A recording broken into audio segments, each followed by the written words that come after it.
আলহামদুলিল্লাহ ঢাকা 6 আমাদের ছোট ভাইরা আমাকে সংগঠনের পক্ষ থেকে মনোনয়নের পর যেভাবে ইবিয়ানরা যেভাবে আমাকে সহযোগিতা করতেছে, আমি মনে করি ঢাকা 6 আসনটা ইবিয়ানদেরই আসন।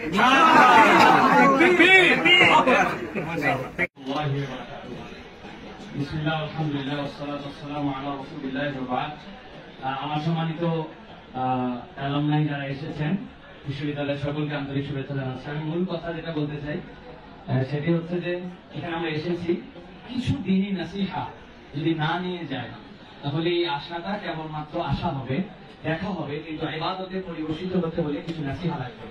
আমার সে যোগ্যতা নাই, কিন্তু আমার বড় ভাই হান্নান ভাই যার স্নেহ, যার তত্ত্বাবধান, যার ভালোবাসায় আমরা চলছি এবং আপনারা ঢাকার আসনটি আপনাদেরকে জানিয়ে রাখি, ঢাকা 6 আমাদের ভাই নির্বাচন করবেন ইনশাআল্লাহ। ইসলামী আন্দোলনের পক্ষে, আমাদের দ্বীনের পক্ষে, আমাদের ভাইয়ের জন্য আমরা একটা আন্তরিক দোয়া চাই।